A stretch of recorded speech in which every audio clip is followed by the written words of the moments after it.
and who spent millions of dollars buying his records, seeing his movies. 2 days ago, the news came from Nashville of a charge against Elvis Presley's personal physician, accused by the Tennessee State Board of Medical Examiners of indiscriminately prescribing uppers, downers, and pain-killing drugs that Elvis Presley consumed in large quantities. For months, Geraldo Rivera has been investigating this story, and because of its startling nature, we're devoting our entire hour tonight to Geraldo Rivera's special 2020 report on the man known as the King of Rock and Roll. Geraldo. Thank you, the king he was. Elvis Presley was a giant on America's cultural landscape, a man filled with passion and fire at a time when most of the rest of the country was sleepwalking through its cultural life. He didn't invent rock and roll, he just hand-carried it into the mainstream. Elvis Presley was different, and because he was good at it, it paid off. All 28 of his movies were moneymakers, and his records have sold somewhere between 700 and 800 million copies. That works out to roughly one Elvis Presley record for each family on the face of the earth. Despite the fact that hundreds of thousands of people worshipped him, the king demonstrated the fact of his mortality when he died at the age of 42. They told us of a heart attack. But did Elvis Presley really die of a heart attack? That's what this special edition of 2020 is all about. The police came out and they filmed the show, so I couldn't move. I had to stand still. The only thing I moved was my little finger like that.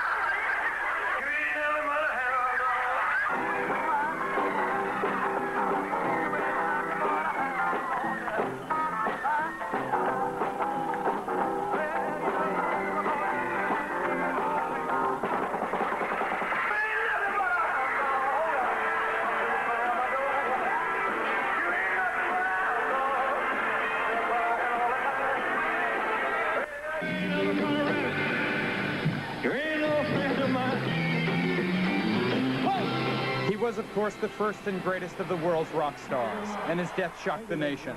The working-class hero, the hillbilly cat, was dead. And 2 years later, hundreds of thousands still mourn his passing. Sensitive, sensual, generous, talented, he had been living proof that the rags-to-riches American dream could still come true.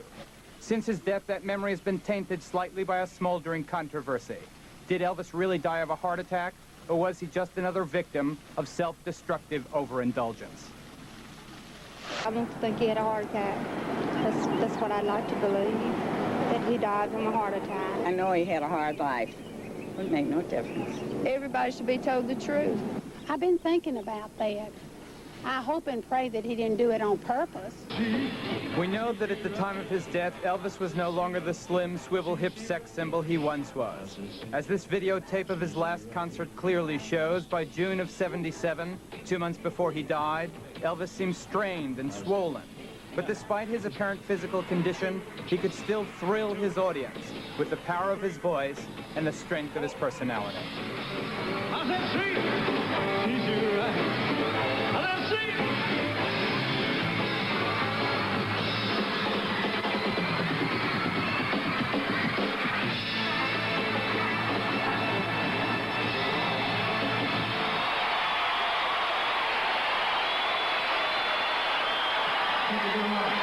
Thank you, ladies and gentlemen.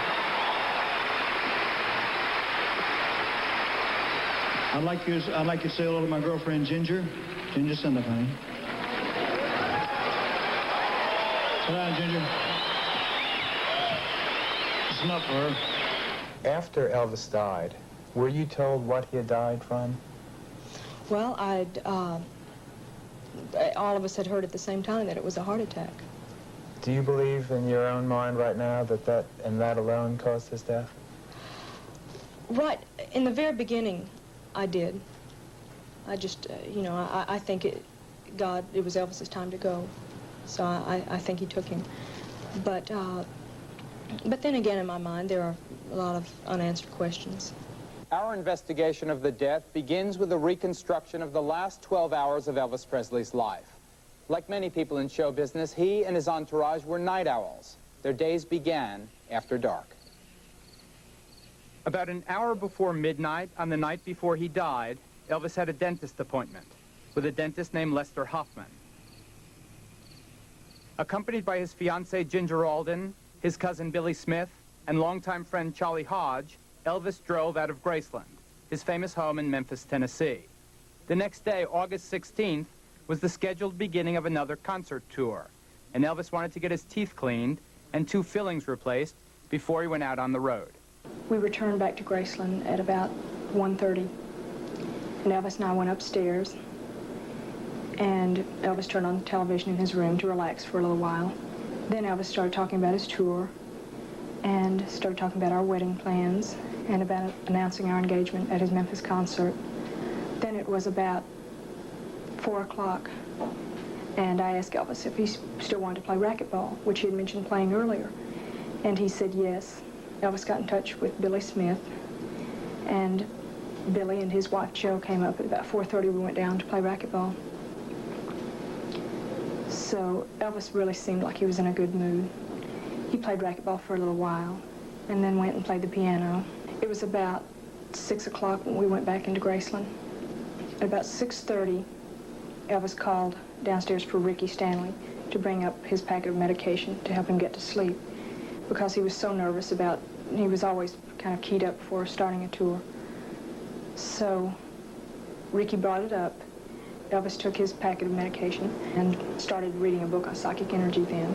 He thought that would help him fall asleep. Then I fell asleep. So at about 8 o'clock, I woke up because Elvis was restless, saying that he just couldn't sleep. So he called downstairs for Ricky again, and Ricky came up and brought up another packet of medication. A second packet. Right. Elvis took that, and then I went back to sleep. The third time I was awakened again, Elvis was starting to get up, saying that he still couldn't sleep.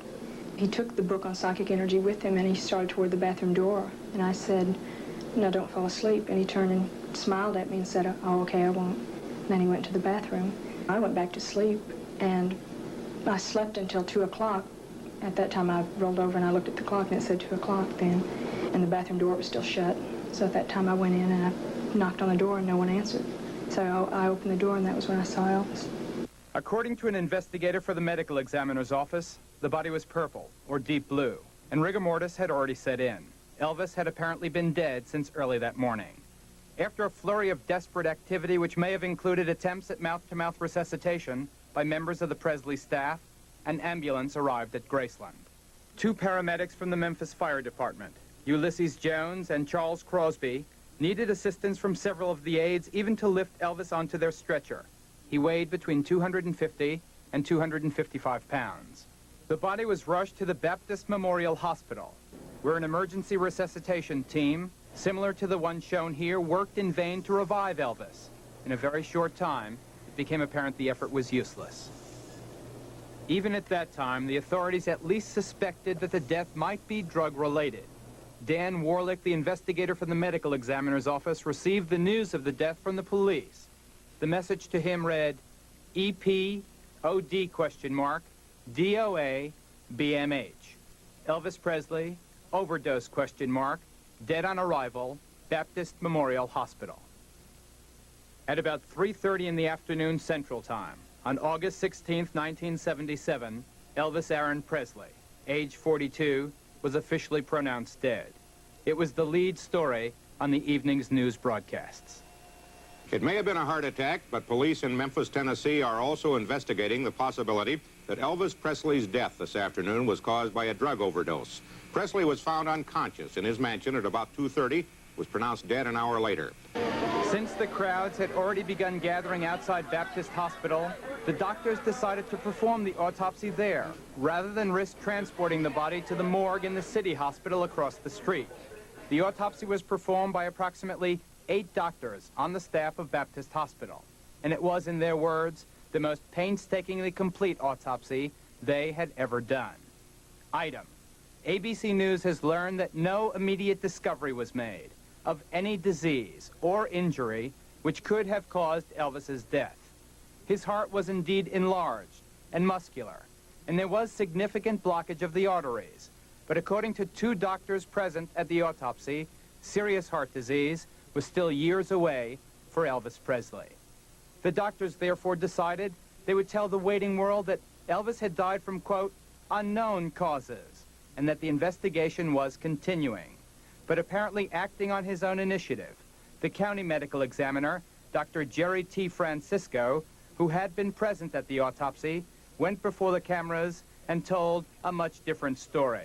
Without the advice or consent from the doctors from Baptist Hospital, who had actually performed the autopsy, Dr. Francisco told the waiting world that Elvis Presley had died of a heart attack. Results of the autopsy are that the cause of death is a cardiac arrhythmia due to undetermined causes. There are several cardiovascular diseases that are known to be present. One is a mild degree of hypertension that had been under treatment for some time, and that there was hardening of the arteries, the coronary arteries of the heart, known as coronary atherosclerosis. To the millions of people who knew the man and his music and loved it, people like me, Dr. Francisco's announcement brought almost a sigh of relief. Elvis Presley was dead, but while that was terrible, at least he had died of natural causes. At least the king had not followed in the melancholy rock and roll tradition of Janis Joplin, Jim Morrison, Jimi Hendrix, and all the others. But did Elvis really die of a heart attack? Sometimes the truth hurts. Our investigation indicates he did not. We'll tell you the real story of how and why he died after this. Shocked and saddened millions of Elvis fans. The public was told that his death was caused by heart attack. But almost from the moment he died, rumors began spreading about Elvis Presley's problems with drugs and about what really might have killed him. Geraldo Rivera has completed an extensive investigation of the death of Elvis Presley and the mystery surrounding it. Geraldo, it seems that you may have located the key to the mystery. The key to the mystery is the Shelby County medical examiner, Dr. Jerry T. Francisco, and if we had his help, we could have cracked this case months ago, but we did not. He consistently refused to be interviewed by us.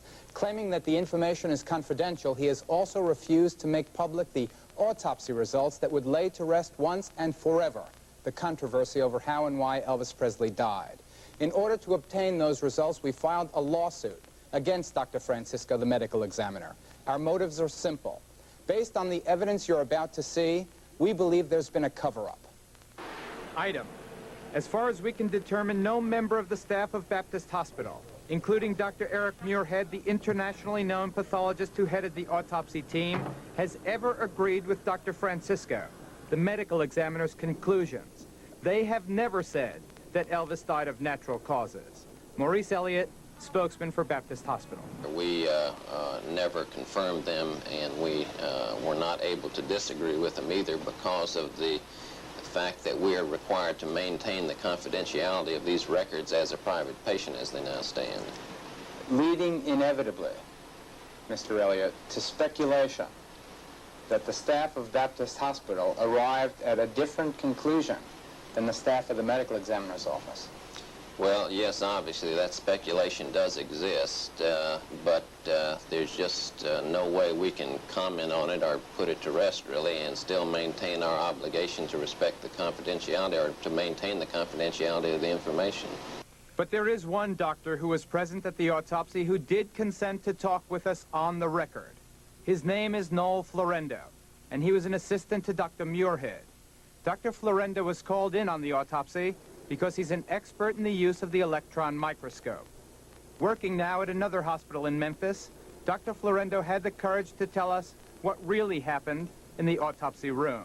Remember, Dr. Francisco is the Shelby County medical examiner who announced Elvis had died of a heart attack, but Dr. Muirhead is the man who actually supervised the autopsy. Dr. Florendo, in your medical judgment, was there any evidence that Elvis Presley died of a heart attack? From what I saw grossly and from what my limited judgment was at that particular time, there was no gross evidence of a heart attack. There was no gross evidence of a heart attack? No gross evidence of a heart attack. Were you surprised by Dr. Francisco's announcement that he had died of cardiac arrhythmia? Personally, yes, I was surprised.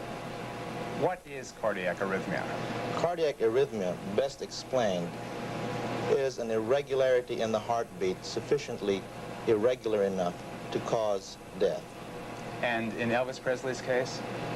I could not find any morphological evidence of that, and indeed, I do not think there is any morphological evidence grossly to substantiate cardiac arrhythmia. So in your opinion, he did not die of a heart attack?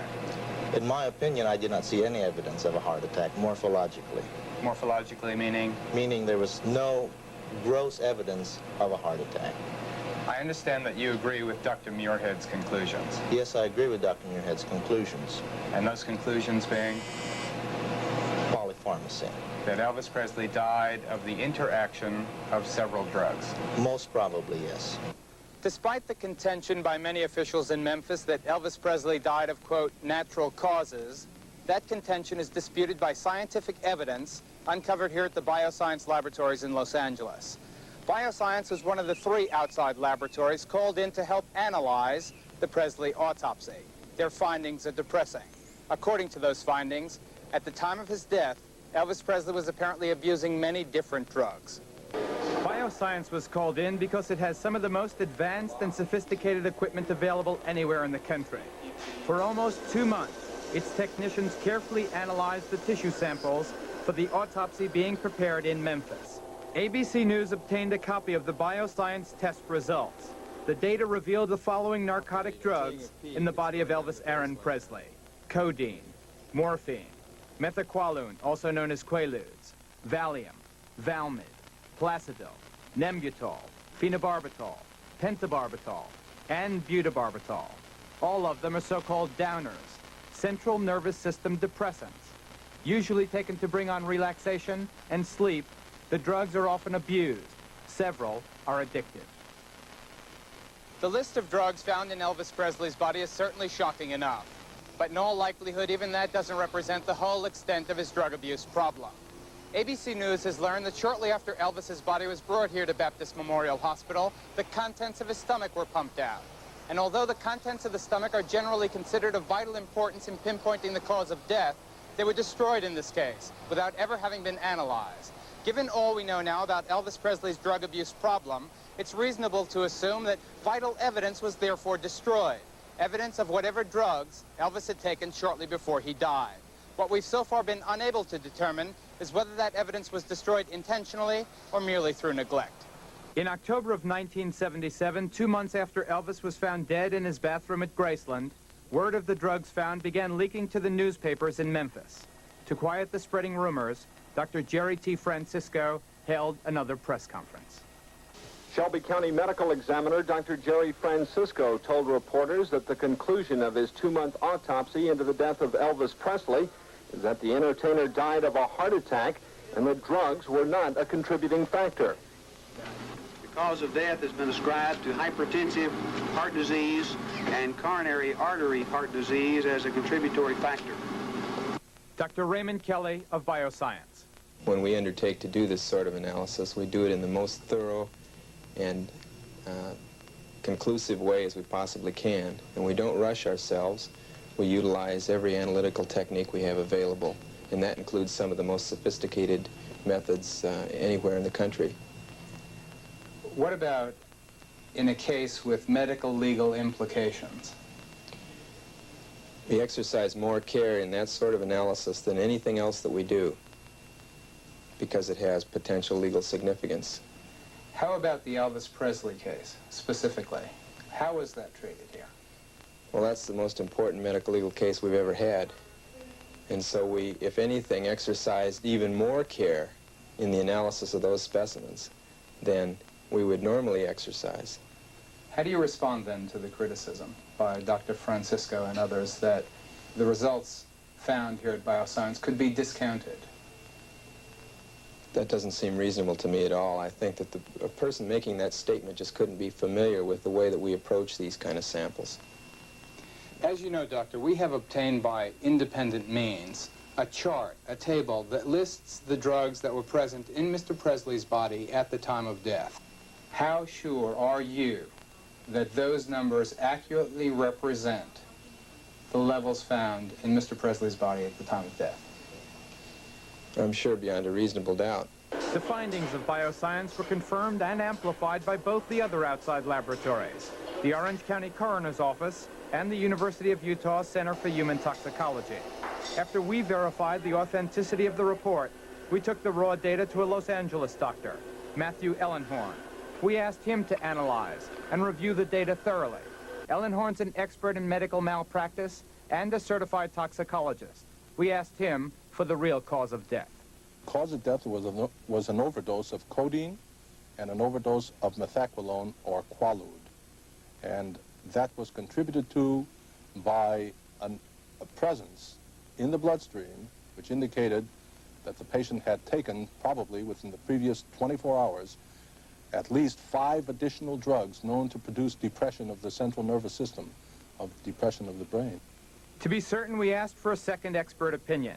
We provided the data to Dr. Cyril Wecht, the coroner for Pittsburgh and Allegheny County, for analysis. Dr. Wecht is one of the foremost medical examiners in the entire country. I believe that Mr. Presley died as a result of a combined drug effect. Various drugs, all of which are known to be central nervous system depressants, collectively cause the heart and lung to be depressed. The brain controls the activities of the heart and lung involuntarily. And when the brain is depressed by multiple drugs, such as happened in this case, in my opinion, the heart and lungs will not function properly. What drugs specifically are we referring to, Doctor? There were several drugs involved here. The principal offender in this case was codeine, which is a pain reliever, but which is known to have a CNS depressant effect. Other drugs included Valium, a tranquilizer, Valmid, a sedative, Placidil, a sedative, phenobarbital, a sedative, and butabarbital, a sedative.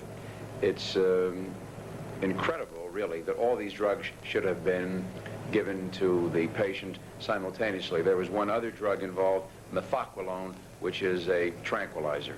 Knowing now about the laundry list of drugs, our investigative team decided to track down some of the people who knew Elvis best.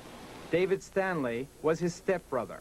David also worked at Graceland as a security man and personal aide to Elvis. Listen to me, David. This is very important.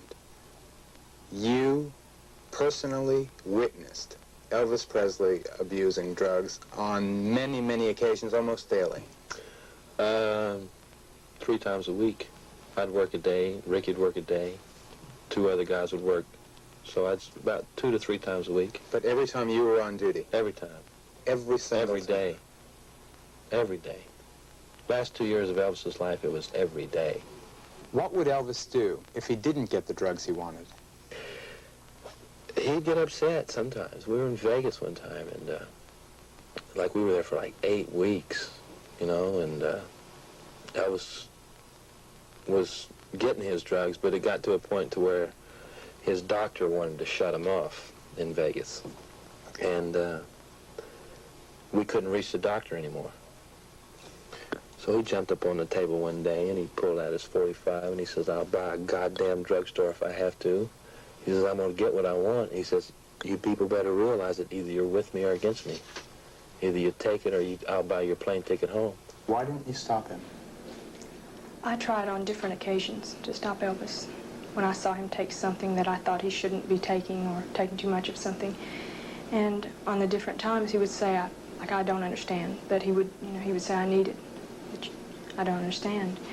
And when I first started dating Elvis, I just turned 20 at the time, and no one ever told me anything about what to expect, how the group was, or anything like that. I had to learn everything on my own. And the people that had been around Elvis for all these years, when I saw Elvis take something, or which was mainly before he would go to sleep, I thought to myself, well, it must not really be harmful if it's prescribed. And if these people over the years, if Elvis is still doing it, then it must not really be very harmful for him. Elvis had a serious drug problem. It was very serious. The reason I can say is because I used to have a drug problem, we've discussed. And I would say it was very, very bad, and we knew if it continued that something like this would happen. We knew it would just be a matter of time. Rick Stanley, another of Elvis's stepbrothers, was working at Graceland on the night Elvis died.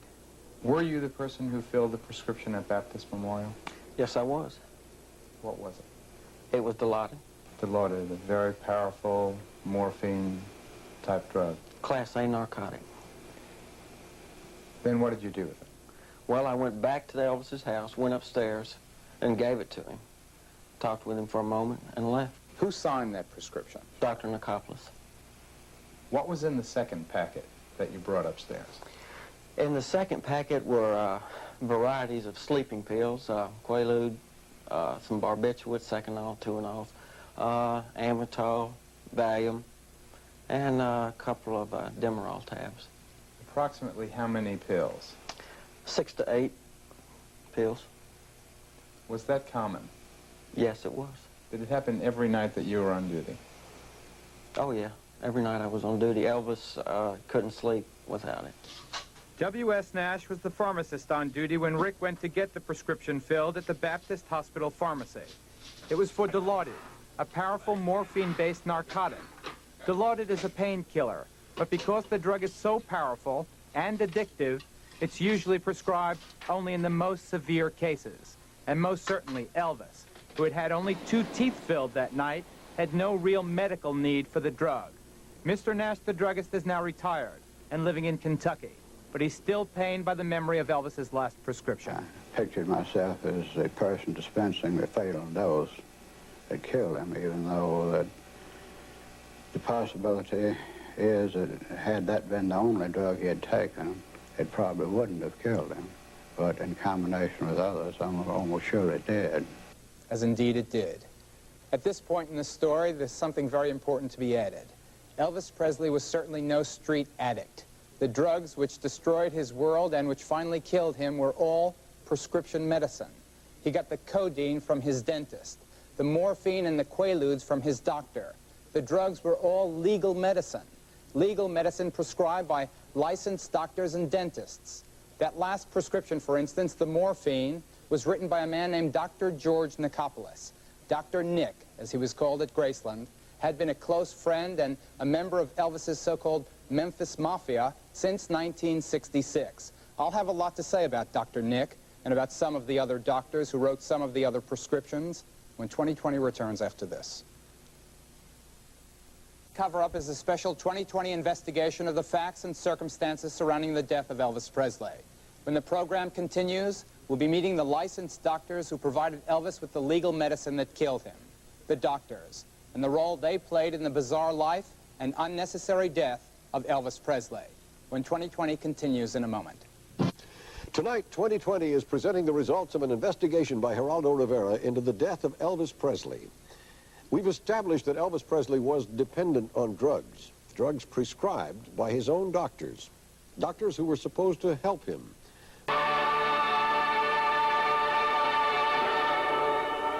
The doctors that wrote the prescriptions, in my opinion, contributed 70% of his early demise. I don't think anybody should die at 42. John O'Grady is a retired police officer who once headed the narcotics detail of the Los Angeles Police Department. Now a private detective, O'Grady frequently worked for Vernon Presley, Elvis's father, finding out who was supplying his son with drugs. There were several investigations between 1969 and 75, concerned primarily with Elvis's life on the West Coast. In your opinion, should his attending physicians have noticed the fact that he was abusing these drugs? He'd either have to be a retarded alligator not to notice that, or a totally incompetent medical doctor. In your opinion, did the doctors therefore contribute to Elvis Presley's death? Was Elvis Presley murdered, in a sense? I think anyone that's abandoned and given something that causes their death for whatever reason is murder. Now, I'm not saying first degree, premeditated, but it's a degree of murder. It's negligence. There's negligent homicide. It could be the same thing. If you go to a bar and the bartender serves you 25 drinks in a row and you die there, somebody's guilty of your death. That's negligent homicide, which is another term is murder. And you think the parallel to the Elvis Presley case is very similar, except the bartender is a professional bartender, the doctor's a professional physician. Jack Kelly, who once headed the Los Angeles office of the Drug Enforcement Administration, is now a private detective who worked with John O'Grady on the Elvis investigations. He could get whatever he wanted anytime he wanted it. Most of them that I found were only too anxious to give it to him. How so? Tell me a little bit more about that.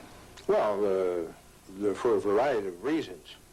For one thing, you know, there's doctors who, through carelessness or irresponsibility, will get their patients addicted. And there's doctors who do it for monetary gain, and there are doctors, dentists, who do it because they're starstruck. You find that particularly out here in Hollywood. And unfortunately, Elvis was a victim of all three. What about Max Shapiro?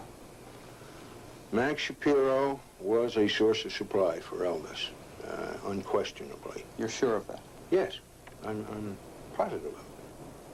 Dr. Max Shapiro, who asks everyone to call him Dr. Max, is at the very least a highly unusual dentist.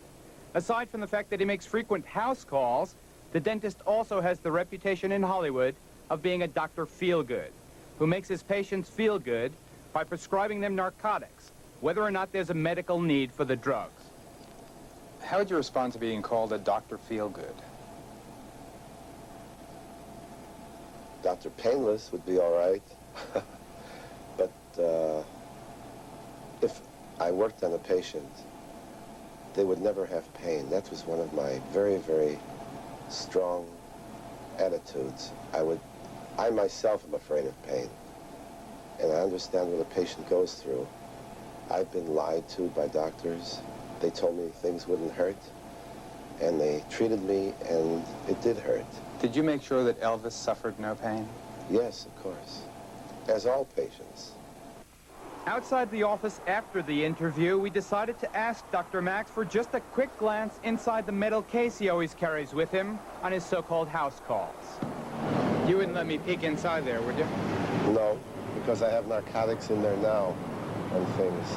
So I don't like to have it open and displayed. I don't like people even know where I keep things because I've been robbed. But there are narcotics in there now. Yes, there are narcotics in there now. We did manage an earlier look inside Dr. Shapiro's case. It contained between 15 and 20 bottles of various narcotic drugs. There were no dental tools. Do you ever hear of Dr. Shapiro, Max Shapiro, the dentist from Los Angeles? Oh, yeah, I know who Max Shapiro is. I know him very well. Were you ever physically present when he was giving drugs, passing drugs to Elvis? I sure was all the time. Tell me And to me also. Tell me about it. Well, Max gave Elvis anything he wanted. He was like the rest of most of the doctors, just gave him any kind of medication he wanted, volunteered it. Like what? Well, barbiturates, some narcotics, amphetamines, things like that. Quaaludes? Oh, yeah, Quaaludes. Elvis was never a drug taker, and he never took drugs at all. The only thing he took was sleeping pills just to sleep, just like everybody else, I guess, in his field. But I've never known Elvis to take any hard drugs whatsoever. While in Las Vegas, Elvis's principal doctor was Elias Ganem. Speaking on the night Elvis died, Dr. Ganem told the interviewer that his famous patient did not abuse drugs, and certainly not drugs prescribed by him. Rick Stanley remembers it differently. Well, Elias was no different than the rest. You know, Elias did the same thing. Now, I'll say, Elias, to me, seemed like he cared for Elvis. But, you know, after a while, he fell into it like the rest of them and just was giving him whatever he wanted, whenever he wanted. Were there any doctors that said no to Elvis Presley? Not that I know of. And I was around him for a long, long time. Not that I know of. Nobody hardly said no to Elvis Presley. Dr. Ganem refused repeatedly to be interviewed by us. Elvis, of course, had many doctors over the years, but the doctor closest to him was a Memphis physician named George Nicopolis, known by the Presley entourage simply as Dr. Nick. The records indicate that, especially in the last year of his life, you prescribed certain medications to Elvis Presley in quite extraordinarily large amounts. Why?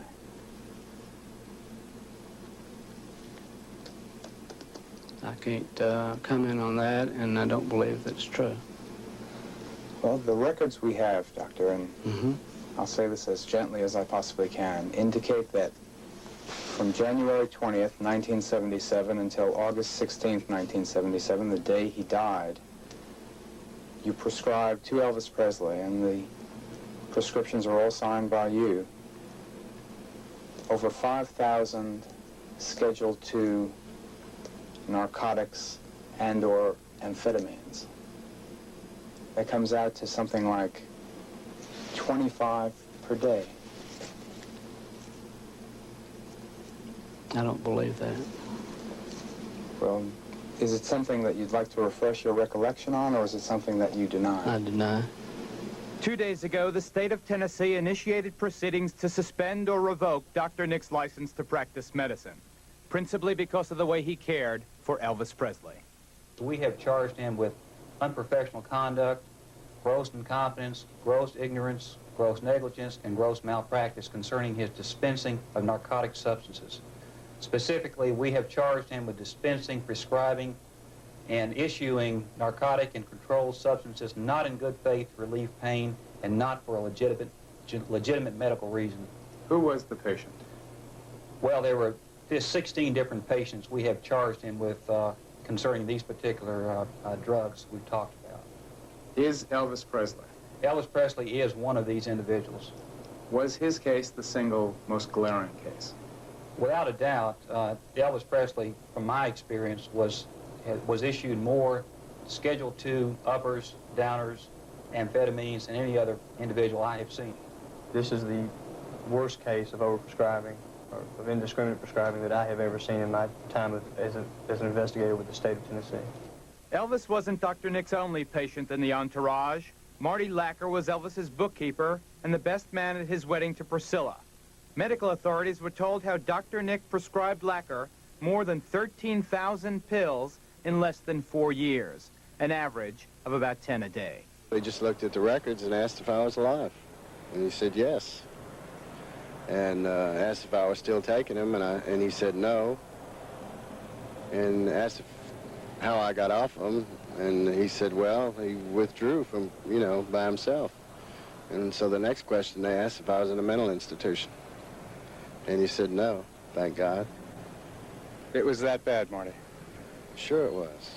The state's complaint against Dr. Nickopoulos lists 16 patients to whom Dr. Nick was allegedly overprescribing narcotic drugs, including performer Jerry Lee Lewis and Dr. Nick's own daughter, Chrissy. But the list of narcotic drugs he prescribed to Elvis Presley just during the last 7 months of Elvis's life is quite simply incredible, averaging about 25 narcotic pills a day.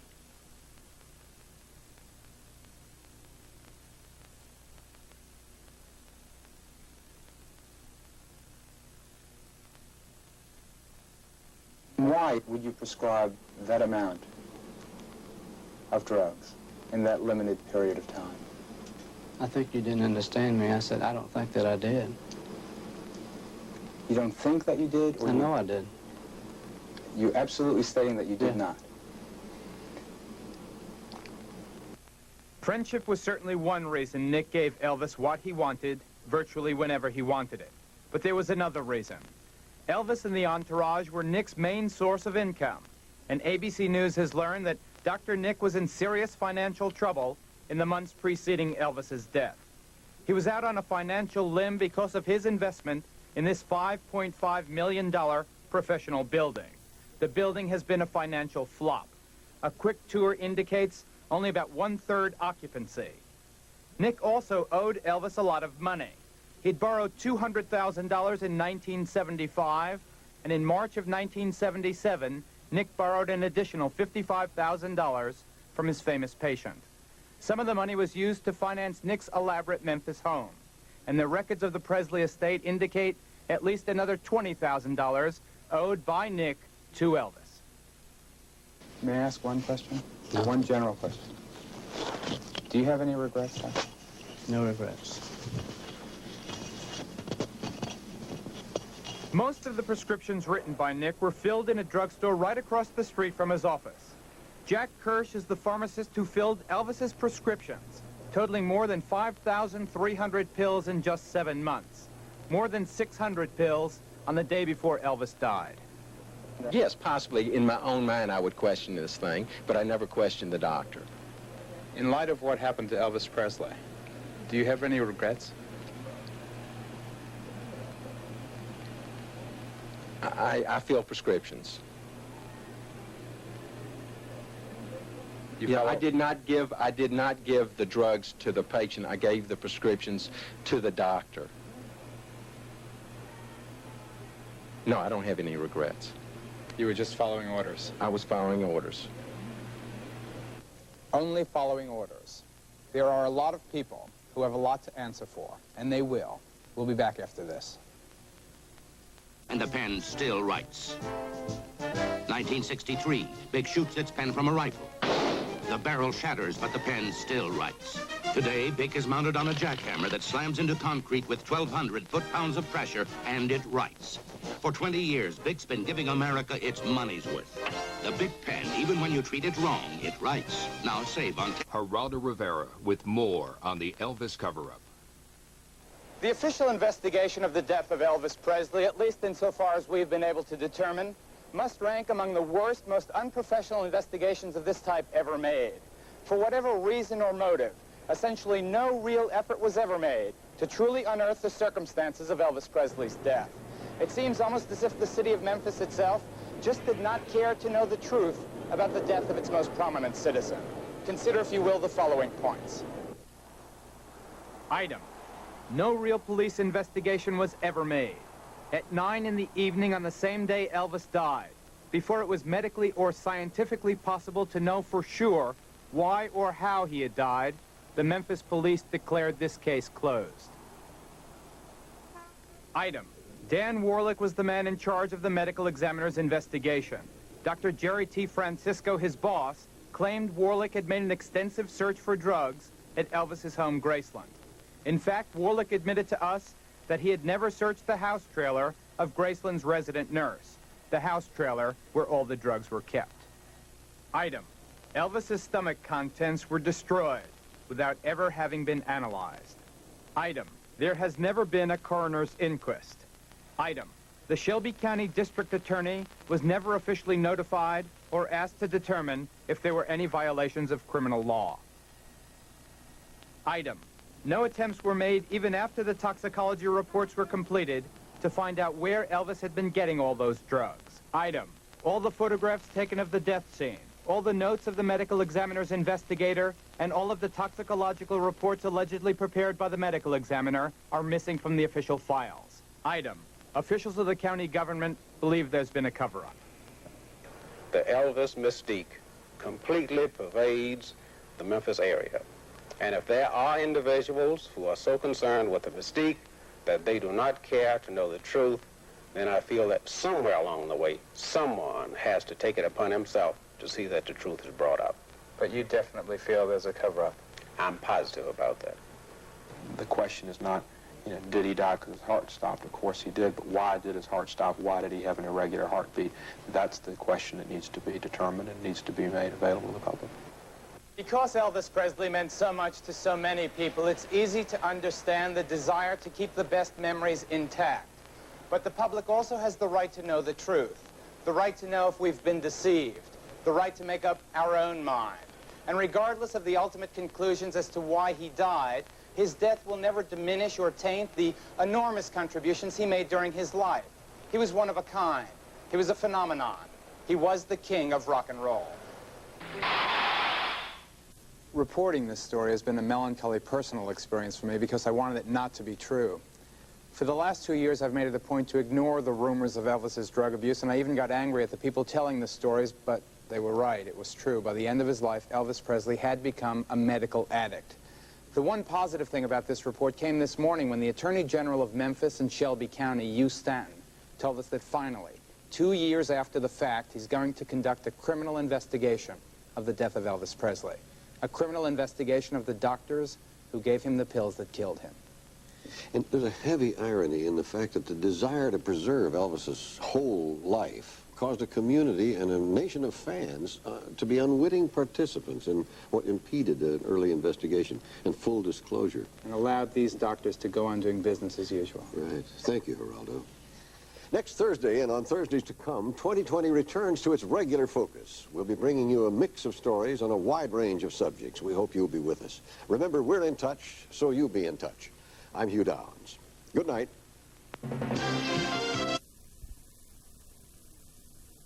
Then Michael Parks is a misfit cop. I'm Hugh Downs, and this is 2020. On the ABC News Magazine. 2020. Tonight. The terrible thing about the COINTEL program is it was deliberate lies. This nation's federal police force, sworn to uphold the law, lied, broke the law, subverted justice in order to discredit tens of thousands of Americans, like actresses Jane Fonda and Jean Seberg, and civil rights leader Martin Luther King, and even a St. Louis housewife. In a frightening investigative report, Sylvia Chase exposes the FBI's counterintelligence program, COINTELPRO. She has dinner with me, and she goes to bed with me. But when she's on, she belongs to everybody. She bounces, she jiggles, and in the top-rated Three's Company, she's a dumb blonde. Tonight, her story, from pinup to superstar. A Dave Marish profile. Suzanne Summers. No, no, and there he goes again. Get out there and keep the volley firm. Abuse, insult, rage, unrelenting pressure, and tennis. Tennis from dawn till dark. For this, parents pay Nick Bollettieri $12,000 a year and hope he'll make their kid a tennis champ. Tom Jarrell reports on what it takes to make the best there is. You prescribed to Elvis Presley, and the prescriptions are all signed by you. The source, George Nicopolis, Dr. Nick, Elvis Presley's personal physician. Now, almost 3 years after Presley's death as a medical drug addict, Dr. Nick is indicted. Tonight, a 2020 follow-up report by Geraldo Rivera. The indictment of Dr. Nick. Tonight, these two men are facing charges of damaging government property. Now, 3 years after Presley's death, Dr. Nick is indicted. Coming up, a follow-up report by Geraldo Rivera, the indictment of Dr. Nick. And she was in parochial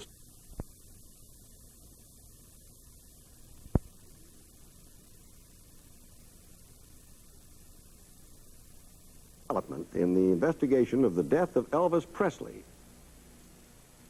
It's been almost a year since we began the first independent investigation into the death of Elvis Presley, the king of rock and roll. We had no idea back then where the investigation would take us. Tonight we have a better picture. There's been an important development, an indictment. And here with a follow-up on his investigative reports on Presley's death is Geraldo Rivera. Thank you. All we knew when we began this investigation was that many of the people closest to Elvis Presley simply did not believe he really died of a heart attack. Now, the first break in this story came when we obtained a report on the drugs found in Elvis's body at the time of his death. They were all prescription drugs, legal medicine. So we started looking for the licensed doctors who supplied Elvis whatever drug he wanted, whenever he wanted it. Were there any doctors that said no to Elvis Presley? Not that I know of. And I was around him for a long, long time. Not that I know of. Nobody hardly said no to Elvis Presley. Our investigation uncovered willing doctors in Los Angeles and in Las Vegas. But it was in Elvis's hometown of Memphis that the evidence began pointing to Dr. George Nicopolis. Dr. Nick was Presley's personal physician on and off for 11 years. He was a member of the inner circle of the entourage that surrounded and helped isolate Elvis inside the walls of Graceland and under a mountain of prescription medicine. You prescribed to Elvis Presley, and the prescriptions are all signed by you. Over 5,000 Schedule II narcotics and/or amphetamines. That comes out to something like 25 per day. I don't believe that. Well, is it something that you'd like to refresh your recollection on, or is it something that you deny? I deny. Last September's interview happened just days before the Tennessee Board of Medical Examiners began proceedings to revoke or suspend Dr. Nick's license to practice medicine. According to the board, the doctor had prescribed more than 12,000 narcotic pills and injections to Presley in just the last 20 months of his life. In his own defense, Dr. Nick explained how he cared for Elvis. You can't imagine how big a nightmare this was for me. I mean, I tried to get psychiatric help. I tried to get him to go to sleep clinics. I tried to get him to get help from some other sources, and it was always either we'll do better or something. He just would not do it. Two facts were confirmed during the week-long hearing. First, that Elvis had been a medical drug addict, hospitalized at least 3 times for detoxification. The second thing concerned Dr. Nick. It became clear that he led 2 lives. To most of his patients, he was a conscientious traditional family doctor. But to Elvis and to others who testified at the hearing, Dr. Nick was the source, the drug supplier. So, Dr. Nicopolis, your license will be suspended for a period of 3 months, and the board will observe your activities in your practice for a period of 3 years. Found guilty of 10 counts of overprescription, Dr. Nick's medical license was suspended for 3 months. He got off easily, but his legal problems were just beginning. A Shelby County grand jury began hearing testimony. Between February 20th and May 16th, 36 witnesses, most of them relatives, employees, and close friends of the late singer, pieced together the melancholy story of the last days of his life. Among the witnesses were Ginger Alden, who discovered his body on August 16th, 1977. Marty Lacker, best man in Presley's wedding to Priscilla, who testified as to his own addiction at the hands of Dr. Nick.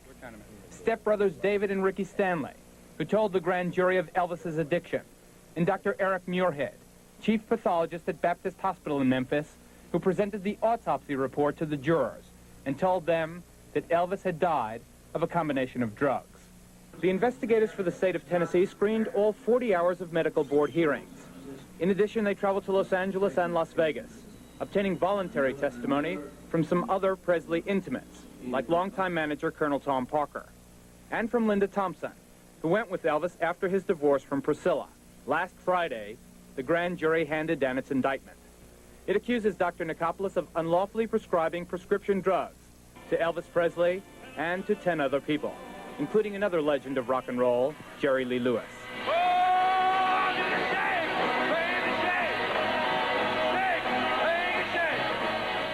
In the case of both Jerry Lee and Elvis, there are actually 2 counts in the indictment.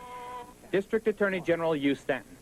The second count alleges that those 2 individuals were addicted to controlled substances. It names the controlled substances, and it says that he continued to prescribe or did prescribe to them, not in a good faith effort to cure their addiction. So almost 3 years after the death of Elvis Presley, his longtime personal physician has finally been indicted, in part because of the way he cared for his famous patient. If convicted, Dr. Nicopolis would face between 2 and 10 years in prison for each of the 14 counts.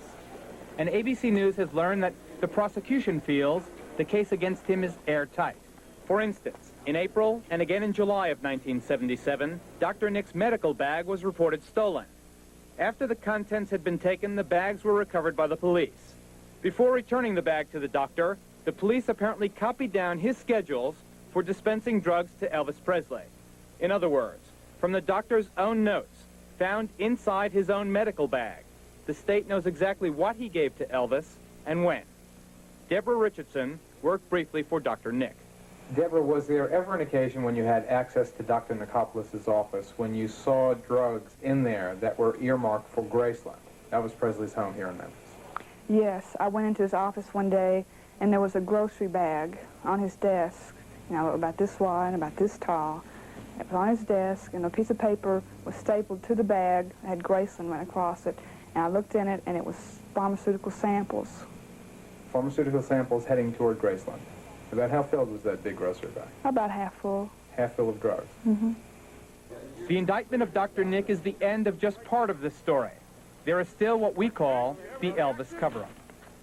It is the usual practice in criminal cases like this one for the county medical examiner to assist the state in its presentation to the grand jury. But in the case of Dr. Nick, Jerry T. Francisco, the Shelby County medical examiner, was not even called in as an expert witness. Dr. Francisco, you may recall, is the man who has continued to insist that Elvis Presley died of a heart attack, despite the fact that the doctors who actually performed that autopsy almost 3 years ago have insisted since the beginning that Elvis Presley was apparently the victim of an accidental overdose of prescription medicine. Last summer, 2020 producer Charles Thompson and investigative reporter James Cole filed a lawsuit to force Dr. Francisco to make public the secret Elvis Presley autopsy. We maintain that that autopsy will prove that Elvis Presley died from the interaction of the prescription drugs in his system. Final arguments in that lawsuit will take place tomorrow morning in Memphis. Thank you, Geraldo. We'll be right back.